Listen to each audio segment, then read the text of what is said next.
फिल्मी किस्से बाय राकेश में आज 1963 की क्लासिक बंदिनी से जुड़ी कुछ खास बातें शेयर करेंगे। ये उन फिल्मों में से है जिसकी box office collection hit superhit होना इम्पॉर्टेंट नहीं है, ये उस दायरे से बाहर है, इससे ऊपर है। फिल्म के निर्माता निर्देशक थे बिमल रॉय। बिमल रॉय किस लेवल के फिल्म मेकर थे ये आप सब जानते हैं।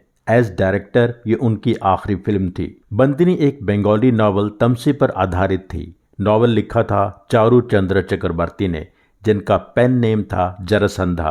उत्तरी बंगाल की एक जेल में वो सुपरिटेंडेंट रह चुके थे। इस दौरान हुए तजुर्बों को उन्होंने फिक्शनल शॉर्ट स्टोरीज के रूप में लिखा था। फिल्म की मेन फीमेल लीड के लिए पहले बिमल रॉय वैजयंती माला को लेना चाहते थे, पर वैजयंती माला बहुत बिजी थीं। बाद में वैजयंती माला को ये फिल्म छोड़ने का बहुत दुख हुआ। जब नुतन को अप्रोच किया गया, नुतन प्रेग्नेंट थीं। फिर भी उनके पति रजनीश बहल ने उन्हें फिल्म करने के लिए कहा। हालांकि फिल्म कंप्लीट होने को बहुत ज़्यादा समय लग गया था। नुतन ने 14 अगस्त 1961 को एक बेटे को जन्म दिया, जिन्हें हम सब मोहनीश बहल के नाम से जानते हैं। फिल्म फेयर कॉन्टेस्ट में फाइनलिस्ट रहे धर्मेंद्र को सबसे पहले बंदिनी के लिए शूट करना था, पर फिल्म को बनने में बहुत देर हो गई। जब फिल्म 1963 में रिलीज हुई तब तक धर्मेंद्र 5-6 फिल्मों में काम कर चुके थे। कहा जाता है कि बिमल रॉय ने पहले सोचा था कि धर्मेंद्र को विकास का रोल देंगे और शशि कपूर को जेल के डॉक्टर देवेंद्र का, पर विकास का रोल करने के लिए कोई एक्सपीरियंस्ड मैच्योर एक्टर चाहिए था, इसलिए अशोक कुमार को लिया गया। धर्मेंद्र को डॉक्टर का रोल दिया गया। गीतकार शैलेंद्र ने संगीतकार एस.डी. बर्मन को उत्तर प्रदेश के एक लोकगीत के बारे में बताया था, नींबुआ तले डोला रख दे मुसाफिर। इसकी धुन से मिलता जुलता बंदिनी का गाना अब के बरस भेज भैया को बाबुल बनाया गया। 1963 की फिल्मों के लिए बेस्ट लिरिक्स का अवार्ड साहिर लुधियानवी को ताजमहल के गाने के लिए मिला था। गाना था जो वादा किया वो निभाना पड़ेगा। कहते हैं स्टेज पर साहिर जी ने कहा था कि इस अवार्ड के हकदार शैलेंद्र जी हैं, जिनका बंदिनी में लिखा गाना मतरो माता लाल तेरे बहु तेरे देश प्रेम पर लिखा अब तक का सबसे बेहतर गीत है। साहिर ने शैलेंद्र को मंच पर बुलाया और अवार्ड उनके साथ शेयर किया था। मोरा गोरा अंग ले ले, इस गाने से जुड़ी कई यादें हैं। जैसा कि आपको बताया कि फिल्म बनने में बहुत समय लग गया था। शुरू के दिनों में एक बार एस.डी. बर्मन और शैलेंद्र के बीच कुछ अनबन हो गई। गुलजार उन दिनों स्ट्रगल कर रहे थे, पर शैलेंद्र से उनकी दोस्ती हो चुकी थी। शैलेंद्र ने गुलजार को बिमल रॉय से मिलने के लिए कहा। गुलजार मिले, उन्हें गाना लिखने का मौका तो मिला ही, साथ ही बिमल रॉय ने उन्हें अपना असिस्टेंट डायरेक्टर भी बना लिया था। इस दौरान एस.डी. बर्मन और शैलेंद्र का मनमुटाव खत्म हो चुका था। शैलेंद्र फिर से फिल्म के गाने लिख रहे थे। गुलजार ने बंदिनी में जो गाना लिखा था वो एक गीतकार के रूप में उनका लिखा पहला गाना था, मोरा गोरा अंग ले ले। हालांकि इस फिल्म के रिलीज होने से पहले गुलजार के लिखे और गाने आ चुके थे। ये गुलजार का लिखा इकलौता गाना है जिसको एस.डी. बर्मन ने कंपोज किया। इस गाने के बाद कभी एस.डी. बर्मन और गुलजार ने साथ काम नहीं किया। कहा जाता है कि 1957 में आई फिल्म मिस इंडिया या 1958 की फिल्म की रिकॉर्डिंग के दौरान एस.डी. बर्मन और लता की अनबन हो गई थी। एस.डी. बर्मन ने अपनी अगली 11 फिल्मों में लता से कोई गाना नहीं गवाया था। एस.डी. बर्मन के बेटे आर.डी. बर्मन की पहली released film as independent music director थी छोटे नवाब, जो 1961 में रिलीज हुई। इसके एक गाने की रिहर्सल करने के लिए लता जी उनके घर आती थीं। गाना था घर आजा घिर आए बदरा सांवरिया। उनके घर आने के कारण लता मंगेशकर और एस.डी. बर्मन का मनमुटाव भी खत्म हो गया था। उसके बाद लता ने एस.डी. बर्मन के लिए जो पहला गाना रिकॉर्ड किया वो बंदिनी का था, मोरा गोरा अंग ले ले। हालांकि बंदिनी रिलीज होने से पहले बात एक रात की, डॉक्टर विद्या ये फिल्में आ चुकी थीं, जिनमें लता ने एस.डी. बर्मन के लिए गाया। इस गाने से जुड़ी एक मज़ेदार बात ये भी है, गाने के बोल वैष्णव पोइट्री से इंस्पायर्ड हैं।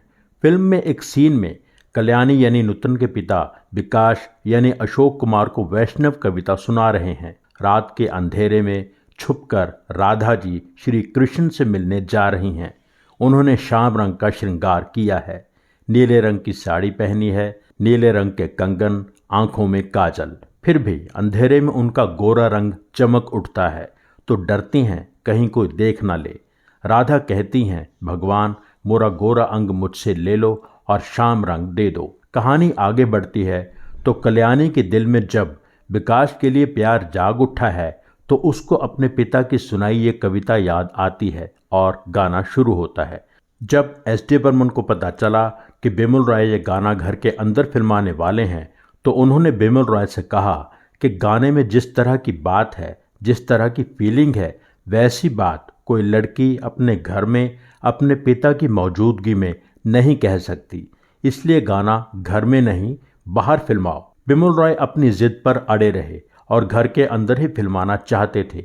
एस.डी. बर्मन ने कहा मैं गाना ही नहीं बनाऊंगा। उन्होंने गाना बनाने से इनकार कर दिया। Finally SD. बर्मन की बात रखी गई। गाना घर में फिल्माया गया और घर के अंदर नहीं, घर के आंगन में। आप समझ सकते हैं कि क्यों उस दौर के फिल्म मेकर, गीतकार, संगीतकार अमर हैं। हर कोई कितना इन्वॉल्व होता था एक फिल्म बनाने में। फिल्म की कहानी सुनाकर आपका मज़ा ख़राब नहीं करेंगे। फिल्म का हर सीन, हर फ्रेम लाजवाब है। कुछ खास सीन्स के बारे में यहाँ बात करते हैं। एक टीबी की मरीज के इलाज के लिए डॉक्टर देवेंद्र यानी धर्मेंद्र जेल में आते रहते हैं और उस मरीज की देखभाल के लिए एक कैदी कल्याणी यानी नूतन वहाँ मौजूद रहती हैं। डॉक्टर को कल्याणी से प्यार हो जाता है। उन दोनों का इमोशन बहुत ही खूबसूरती से पर्दे पर पेश किया गया है। कल्याणी की थोड़ी तबीयत खराब होती है तो डॉक्टर उसका बुखार देखने के लिए उसकी कलाई पकड़ता है। उस स्पर्श में भी कल्याणी को डॉक्टर के दिल की फीलिंग्स महसूस होती हैं। एक और सीन में डॉक्टर का कल्याणी को खुल के अपने दिल की बात कह देना, कल्याणी का दरवाजे की ओट में जाकर बात करना, वहीं से डॉक्टर उसका हाथ भी पकड़ लेता है, पर कल्याणी इस रिश्ते के लिए तैयार नहीं है। डॉक्टर इस बात से निराश होकर नौकरी छोड़ देता है। फिल्म में कई बार ये दिखाया गया है कि जेल की छत से गार्ड बोलता है सब ठीक है। जब डॉक्टर नौकरी छोड़कर तांगा में बैठकर जा रहा है, तांगा जेल की दीवार के बाहर से गुजर रहा है। दीवार के अंदर खड़ी कल्याणी तांगे की जाती हुई आवाज़ सुन रही है, अपने दर्द को अपने ही में समेट रही है। यहाँ पर भी आवाज़ आती है सब ठीक है। यहाँ पर यह शॉट दिल को छू जाता है। बिमल रॉय की सबसे ख़ास बात थी फिल्म को कभी भी सो कॉल्ड फिल्मी रंग नहीं देते थे, मेलोड्रामेटिक नहीं करते थे। सब कुछ बहुत सहजता से होता चला जाता है। दर्शक फिर भी किरदारों की मनोस्थिति महसूस कर पाता है। डॉक्टर अपनी माँ के पास पहुँचता है तो माँ पूछती है अचानक चला आया। डॉक्टर कहता है मैंने नौकरी छोड़ दी। माँ पूछती है क्यों, तो डॉक्टर इतना ही कहता है बस मन नहीं लगा।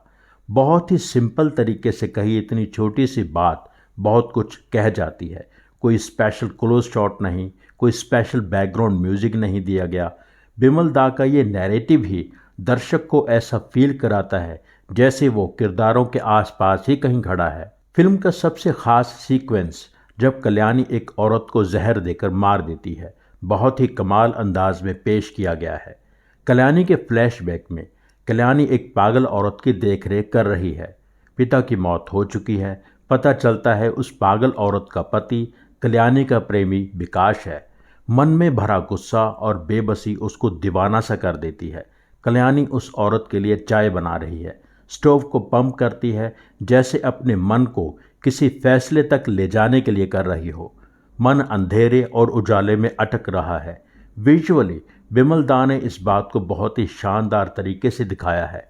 वेल्डिंग टॉर्च की लाइट कभी कल्याणी के चेहरे पर पड़ती है, कभी नहीं। बाहर लोहे पर लगातार वार करने की आवाज़ ज़ोर ज़ोर से आ रही है।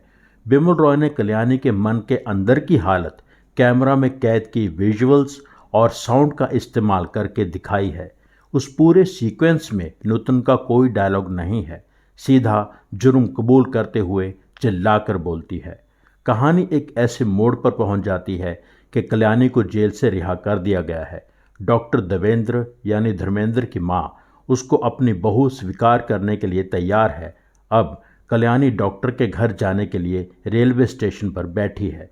बिमल दा की पत्नी मनोबिना का कहना था कि जिस तरह का जीवन कल्याणी का गुजरा है, अब वो बेहतर जीवन की हकदार है, इसलिए उसको देवेंद्र के पास जाना चाहिए, ना कि बीमार हो चुके उम्र दराज फ्रीडम फाइटर विकास के पास।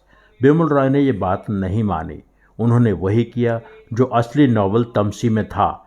कल्याणी अपने प्यार की बंदनी है और अपने प्यार के साथ ही जाती है। नूतन अशोक कुमार के साथ चली जाती है। फिल्म में जेल के पोर्शन में जेल का सोनापन, खालीपन बहुत ही खूबसूरती से कैमरा में कैद किया है। फिल्म का हर गाना यादगार है। जोगी जब से तो आया मेरे द्वारे, मोरा गोरा अंग ले ले, ये दोनों गाने लता मंगेशकर ने गाए। ओ पंछी प्यारे, अब के बरस भेज भैया को बाबुल, ये दोनों गाने आशा भोसले ने गाए। मतरो माता, लाल तेरे बहु तेरे, मन्ना डे ने गाया। ओ जाने वाले हो सके तो लौट के आना, मुकेश ने गाया। मेरे साजन हैं उस पार, एस.डी. बर्मन ने अपनी जादुई आवाज़ में, जादुई अंदाज में गाया। नूतन कितनी ज़बरदस्त अदाकारा थीं ये तो आप जानते हैं। अशोक कुमार के बारे में कुछ कहने की ज़रूरत ही नहीं।